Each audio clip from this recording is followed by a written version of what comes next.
साथियों, वंदे मातरम। चाय की चर्चा के इस नवीनतम अंक में, जिसका शीर्षक यादों में कालागढ़, आपका स्वागत है। मैं गंगा सिंह बिलवाल। साथियों, पिछली वीडियो में भी मैंने आपको प्रेडिक्ट किया था कि हमारा जीवन कालागढ़ में कितना सुंदर और कैसे बीता। इतना हसीन जीवन जो बचपन हमारा बीता, वो हमेशा जब तक हम रहेंगे तो हमारी यादों में रहेगा साथियों। इसीलिए शीर्षक हमारा यादों में कालागढ़ है साथियों। तो आज इसी क्रम को हम आगे बढ़ाते हैं। हमने आपको पिछली वीडियो में बताया था कि हम लोगों ने मतलब शुरुआत जो छोटे बच्चों से, क्योंकि स्टाफ कालागढ़ में काफी कम हो गया था। जो पुराने लोग थे ट्रांसफर हो गए थे या रिटायरमेंट हो रहे थे, तो स्टाफ सीमित ही रह गया था। तो कॉलोनी में लोग भी सीमित ही रह गए थे। तो जो बड़े बड़े जो स्टार थे, मतलब स्टार का मतलब है कि जो बड़े कलाकार थे रामलीला के, वो अधिकतर ट्रांसफर या रिटायर चले गए थे। तो कालागढ़ में कुछ समय ऐसा रहा कि एक आध साल रामलीला वहां बंद रही।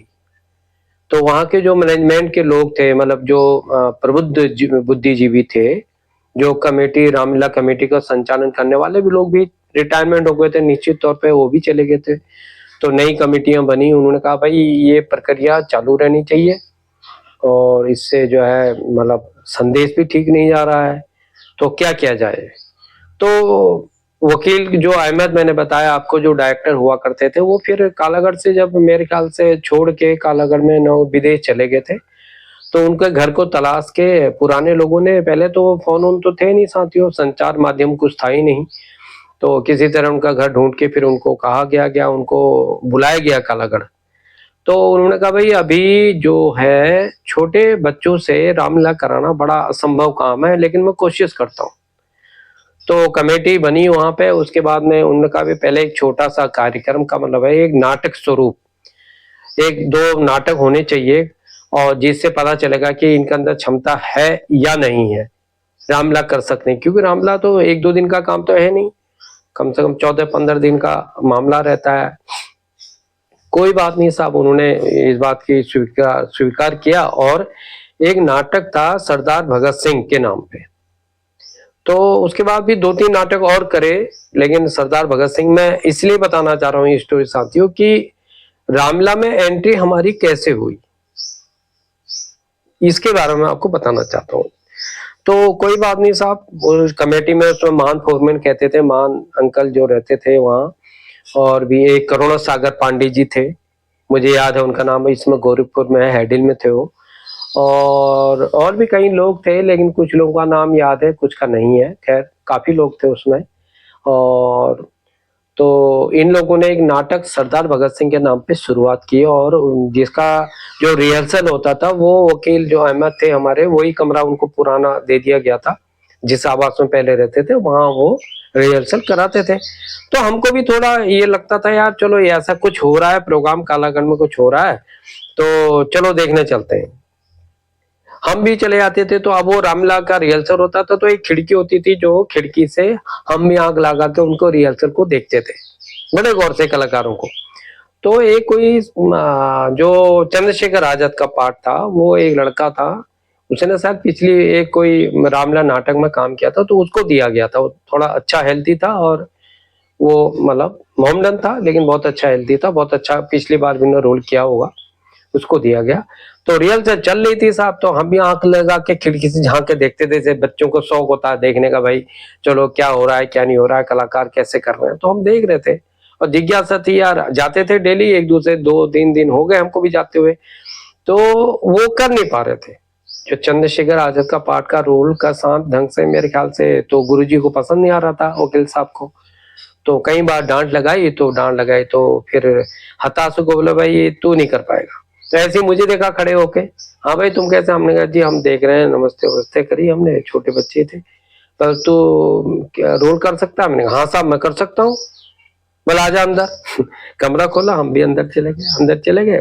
तो राजीव भटनागर, संजीव लोग, ये सब लोग थे, एक मनमोहन मेहता, काफी लोग थे, मेरे ख्याल से अनिल भी था, अनिल लाव, और काफी लोग थे ये। तो ये लोग, और कुछ थे मेरे ख्याल से शर्मा लोग थे कुछ, मेरे को ध्यान नहीं आ रहा। तो हम गए तो चंद्रशेखर आजाद का पाठ का, चूंकि मैं 2-3 दिन से वो जो डायलॉग थे वो मेरे जहन में थे, मतलब मैं भी उनको जहन में थे, मुझे याद हो गए वो जो डेली उसको रोल कराते थे उस लड़के को, और वो बोल नहीं पाता था, फिर कभी डायलॉग नहीं बोल पाता था। तो मुझसे बोला इसको भाई वो दो, पीछे से हिंट दो। तो वो हिंट देना था क्या, मुझसे बोले शुरू कर सकते हो, करो जरा। तो मेरे को तो पूरा याद था जो डायलॉग बता रहे थे, मैंने साहब बड़े जोश खरोश के साथ वो डायलॉग बोला। और चंद्रशेखर आजाद तो भैया वो तो बड़े खुश हो गए गुरुजी हमारे, बोले यार वेल डन, ये तो बहुत बढ़िया भाई। मुझसे बोले कि बेटा तुम तो बहुत अच्छा रोल कर सकते हो, अब चंद्रशेखर आजाद का रोल तुमने ही करना है। तो इस प्रकार से साथियों हमारी एंट्री हुई रामलीला मतलब नाटकों में, मतलब वकील जो गुरुजी थे उनके टीम में। तो तब मतलब राजीव संजीव हम लोग जो है काफी फिर रिहर्सल करते थे। फिर हमने उसके बाद वो नाटक करा, और मेरे ख्याल से बहुत अच्छा नाटक रहा हो सरदार भगत सिंह का। सरदार भगत सिंह मेरे ख्याल से संजीव बना था या राजीव बना था, ऐसी कोई बना था। तो उसके बाद फिर कई और 2-3 नाटक और किए। मतलब 2-3 नाटक करने के बाद में गुरुजी बोले कि भाई अब तुम लोग बिल्कुल मतलब कैसे एक्टिंग करते हैं, कैसे प्रोटीन मतलब वो लेना है, मतलब जो संवाद पीछे से बैग लेते हैं और कैसे करते हैं क्या करते हैं, तुम लोग काफी ट्रेंड हो गए हो, अब रामलीला तुम लोग कर सकते हो, मैं तुमको रामलीला के लिए तैयार करूंगा। तो साथियों इस प्रकार से हमारी एंट्री हुई रामलीला के अंदर। फिर हम लोगों को उसमें रोल दिया गया, और मेरे ख्याल से मैंने पिछले एपिसोड में एक बार बताया भी था कि जो जिसको सीता का रोल दिया गया, ट्रेजी हमारे साथ कुछ ऐसी रही साथियों। ये नाटक में भी रोल जो चंद्रशेखर का मिला, मेन रोल था, ये भी अच्छा रोल था, ये करा हमने, लोगों ने पसंद किया। इसके बाद में रामलीला में मैंने आपको बताया था कि जो सीता थी उससे रामचंद्र जी का और लक्ष्मण जी का झगड़ा हो गया, तो विवाद इतना बड़ा, वो तो छोड़ छाड़ के भाग गए साहब। और कृष्ण कुमार था उनका नाम, ऐसी कुछ था। फिर बाद में सबने कहा यार ये तो बेइज्जती की बात है। गुरुजी बोले भाई तुम जो है उसको लेके आओ, या कोई हमें लड़का चाहिए ऐसा जो सीता का रोल बढ़िया ढंग से निभा सके। तो लास्ट में ये हुआ कि दोस्ती यार की खातिर कि भाई गंगा यार तुझे ही करना पड़ेगा। संजीव राजी ये तो बोले यार ये तो साली हमारी बेइज्जती की बात है। मामा जी जो मैंने बताया कुलदीप मामा जी राम का रोल करते थे, बोले यार ये तो पूरी ग्रुप था हमारा, बोले यार जाएंगे तो बड़ी बेइज्जती करना पड़ेगा। तो इस प्रकार से मैंने सीता की रोल वहां पे किया साथियों, और बहुत पसंद किया लोगों ने, बहुत पसंद किया। तो ये मैं इसलिए बताना चाह रहा था कि मतलब किस प्रकार से हम लोग काम करते थे और किस प्रकार की भावना से एक जुड़े दोस्तों से जुड़े रहते थे और टीम की भावना से काम करते थे। बाद में खैर कृष्ण कुमार भी आया और भी रोल उसने किए बाद में, लेकिन ये वाक्य उस समय का साथियों।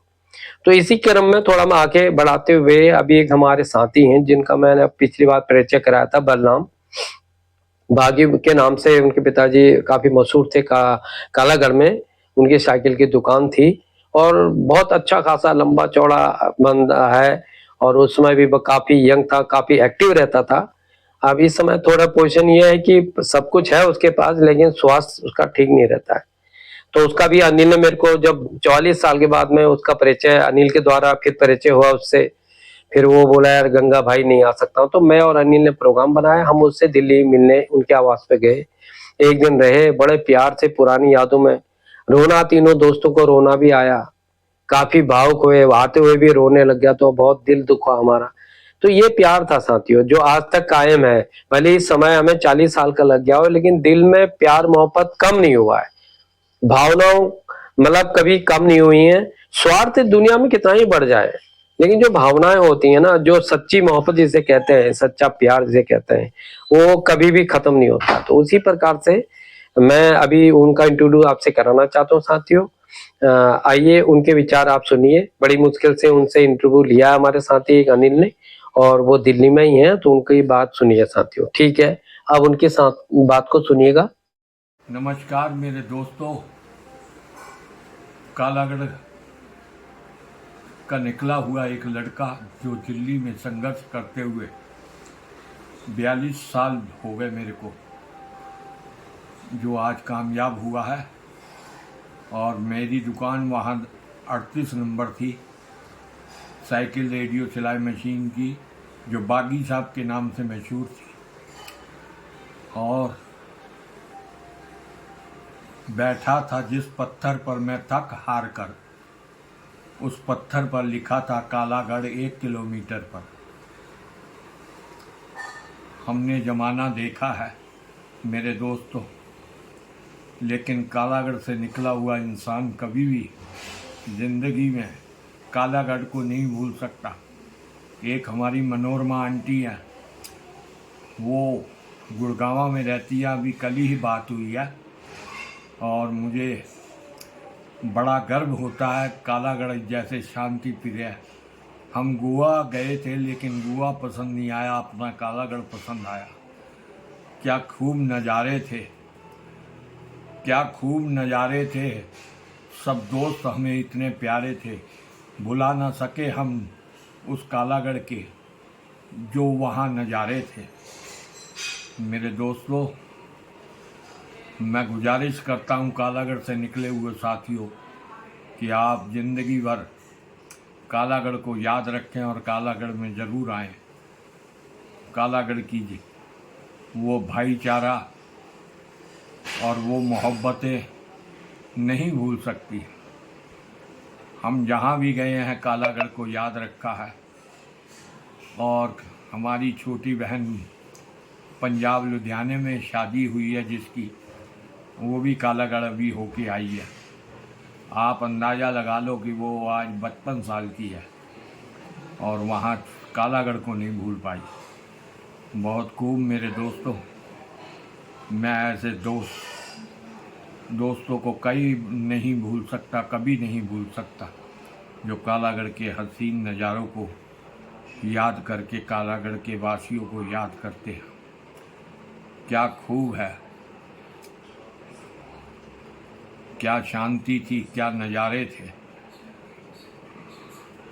जब कालागढ़ सन 83 में वहाँ पर इंटर कॉलेज बना था, मैं फर्स्ट इंटर कॉलेज वहीं से पास किया था, फर्स्ट ग्रुप का आदमी था। और कालागढ़ में एनसीसी का है, तीनों एबीसी का कैंडिडेट सार्जेंट था। मैंने कालागढ़ जैसा कहीं हिंदुस्तान में नज़ारा नहीं देखा, जबकि पंजाब का रहने वाला हूँ। और कालागढ़ वाकई कालागढ़ है। लोगों ने नाम कालागढ़ रख दिया, लेकिन दिल के सफ़ेद लोग वहाँ रहते हैं, दिल के साफ लोग वहाँ रहते हैं। और अगर किसी ने कालागढ़ को याद करना तो एक बार ज़रूर वहाँ पर जाए। और हम ये जो मेरा वीडियो बना रहा मेरा दोस्त अनिल राव, हम इकट्ठे पड़े हैं वहाँ से, और हम 42 साल बाद मिले हैं और बड़ी खुशी हुई है कि मेरा दोस्त मेरे घर पे आया है।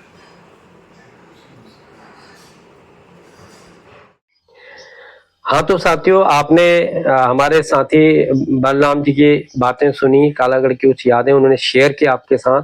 तो इसी प्रकार से मैं अन्य साथियों से जो भी हमारे टच में है ग्रुप में, चाहूंगा कि एक वीडियो बना के भेजिएगा, अपनी बातों को, अपने बचपन के दिनों को इसी प्रकार से जिंदा करिएगा।